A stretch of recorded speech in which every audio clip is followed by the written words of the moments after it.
ভিডিওতে আমরা 10টা স্কুল খুলবো গোটা বিশ্ব জুড়ে। দুঃখের বিষয় হলো 20 কোটিরও বেশি শিশুর কাছে স্কুলে যাওয়ার কোনো সুযোগ নেই। তাই আমি এই শিশুদের জন্য শুধুমাত্র স্কুল তৈরি করে দেওয়াই নয়, বছরের পর বছর ধরে তাদের খাবার সরবরাহ, অবৈধ শিশু শ্রমের হাত থেকে মুক্ত করা এবং দূষিত পানীয় জল থেকে দূরে রাখারও দায়িত্ব নিচ্ছি।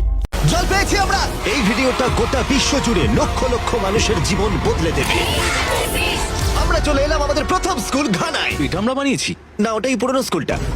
তোমার মনে হচ্ছে আমি এরকম বানাবো? না। তুমি জানো এর মানে কি, চ্যান্ডলার? এবার চলো তাহলে আমরা স্কুলটাকে ভেঙে ফেলি।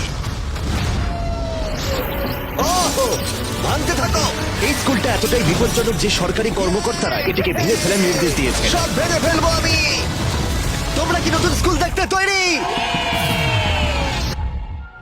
যাও দেখে নাও তোমাদের নতুন স্কুল, মজা করো। তোমাদের কেমন লাগছে বলো? দারুণ। আর তার সাথে আমরা অল্প একটু দূরত্বে একটা নতুন কূপ তৈরি করছি।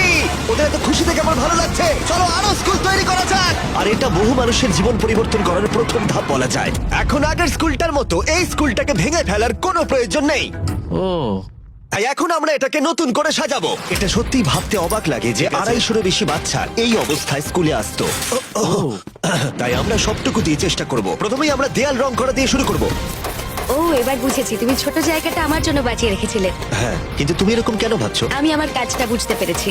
নতুন সিলিং, নতুন দেয়াল, নতুন মেঝে, একদম নতুনের মতো।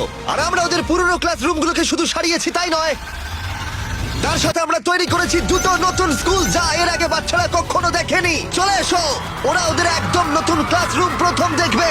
যাও গিয়ে দেখো। ও মাই গড, এরা কতটা এক্সাইটেড দেখো। দেখো, আমি মিথ্যে কথা বলিনি যে 250-এরও বেশি বাচ্চা স্কুলে পড়াশোনা করে। আর এখন ওদের কাছে শেখার জন্য দুটো নতুন ক্লাসরুম রয়েছে। তোমাদের নতুন ক্লাসরুম কেমন লাগলো? ওরা কত খুশি দেখো। ঠিক আছে, ওই দিকটা চলো। আমি সত্যি এখন খুব খুশি। তোমাদের কাছে আমরা কৃতজ্ঞ। হ্যাঁ, খুব ভালো। হ্যাঁ, খুব ভালো।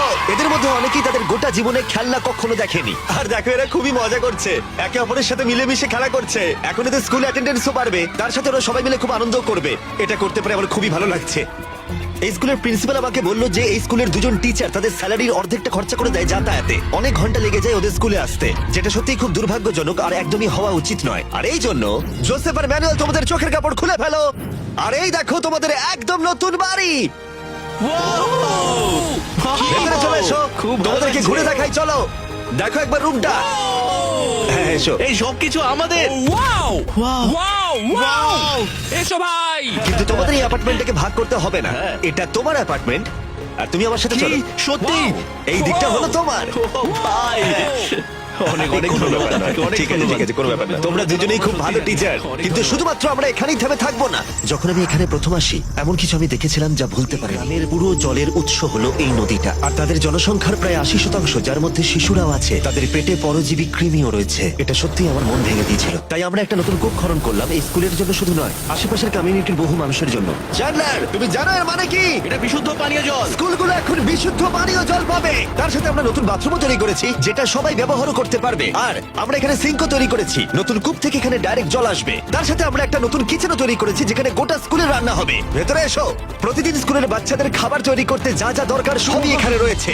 আমি তোমাদের বলতে চাইবো, আগামী 5 বছরের জন্য প্রত্যেকটা স্কুলের দিন আমরা প্রত্যেকটা স্টুডেন্টকে ফ্রি লাঞ্চ দেবো। আমি খুব খুশি হয়েছি। আমি বুঝতে পারছি না আমি কি এই বলবো। ক্যালেন্ডার থেকে যে কোনো একটা দিন বেছে নাও। 2030? 2030-এর মে মাস, ততদিন আমরা ফ্রিতে খাওয়াবো। এটা সম্ভব? সত্যি বলছো? হ্যাঁ, এটা সত্যি, আমরা দিচ্ছি। আমি বিশ্বাসই করতে পারছি না। মানে হ্যাঁ। এটা আমার কাছে একটা স্বপ্নের মতো। হ্যাঁ। আমি ওদের বলতে চাই। হ্যাঁ, গিয়ে বলো, যাও। গিয়ে বলি। ঠিক আছে। এর পরবর্তী 5 বছরের জন্য ওরা আমাদের সবাইকে খাওয়াবে প্রত্যেক দিন। রকফেলার ফাউন্ডেশন এটাতে আমাদের অনেক সাহায্য করেছে। রকফেলার ফাউন্ডেশনকে অনেক অনেক ধন্যবাদ এরকম মহৎ কাজে আমাদেরকে সাহায্য করার জন্য। তোমাদেরকে আমার নাম বলতে হবে না। আরে থ্যাংক ইউ তোমাদের করতে হবে না। আমরা এখানে $500,000-এরও বেশি খরচা করেছি শুধুমাত্র এই কম্পাউন্ডটার জন্যই, আর কোনো স্কুলে নয়, শুধুমাত্র এটার জন্যই। আর এখনো শেষ হয়নি, এটা হয়তো $1,000,000-এরও বেশি ক্রস করে যাবে এই বছরের শেষে। শুধুমাত্র এই স্কুলগুলো এবং কমিউনিটিগুলো যাতে উন্নত হয়, বাচ্চাদের এবং টিচারদের জীবনযাত্রার মান যাতে উন্নত হয়। এখানে আমরা যা কাজ করছি তার প্রভাব আগামী কয়েক প্রজন্ম ধরে থাকবে। শুনতে মজা লাগলেও এদের জন্য যেহেতু আমরা এত সবকিছু করেছি, ওরা আমাকে উন্নয়নের প্রধানের স্বীকৃতি দিল। জিমি। এটা হলো আমাদের পরের স্কুল। বাচ্চারা একটু বাইরে যাবে তোমরা। আমি চাইবো তোমরা সকলেই একটু বাইরে যাও, কারণ এই যে বিল্ডিংটা তোমরা দেখছো এটা আমার থেকেও বেশি পুরনো। আর এই ওপরের ছাদ যে কোনো সময় ভেঙে পড়তে পারে যখন ওরা পড়াশোনা করছে। আর এই ঝুঁকি প্রত্যেকটা দিন থাকে, আর এটা একদমই মেনে নেওয়া যায় না। তাই তোমরা যেমনটা দেখছো আমরা এই স্কুলটাকে প্রথমে ভেঙে ফেলছি কারণ আমি চাই না এই বাচ্চারা কোনোভাবেই পড়াশোনা করার সময় মারা যাক, আর সেটা হলে তার থেকে খারাপ জিনিস আর কিছুই হয় না। আর সেই জন্য আমরা ওই একতলা পুরনো স্কুলটাকে এই নতুন দোতলা স্কুলে বদলে দিলাম। এখন এই স্কুলটা আগের থেকে অনেক বেশি বড় হয়ে গেছে, 300 জনেরও বেশি বাচ্চারা এখানে পড়াশোনা করতে পারবে। ওদের কাছে এখন রয়েছে 8খানা বিশাল সুসজ্জিত classroom. Thank you mister Bisht আমাদের বাচ্চাদের কথা ভাবার জন্য। এই নতুন দোতলা স্কুলটার পাশাপাশি আমরা একটা নতুন কূপো তৈরি করেছি, যেটা রয়েছে সোলার প্যানেল, তার সাথে একটা ট্যাঙ্ক যেখানে জল রাখা যাবে। আর এই জলটা শুধুমাত্র স্কুলের জন্য নয়, বরং বহু মানুষের জন্য যারা এই চারপাশের গ্রামে বসবাস করে। আমরা শুধুমাত্র এখানে স্কুল তৈরি করতে আসিনি, বরং এখানকার মানুষের জীবনধারাতেও পরিবর্তন আনতে এসেছি। ওদের একটা সুরক্ষিত স্কুল গড়ে দেওয়ার অর্থ হলো শিশু শ্রমের হাত থেকে ওদেরকে মুক্ত করা। ফেস্টিভ্যালস কৃষকদের সম্মানজনক পারিশ্রমিক দেয় যাতে ওরা ভালোভাবে বাঁচতে পারে, আর শিশু শ্রমের বিরুদ্ধে আমাদের লড়াই অব্যাহত থাকবে।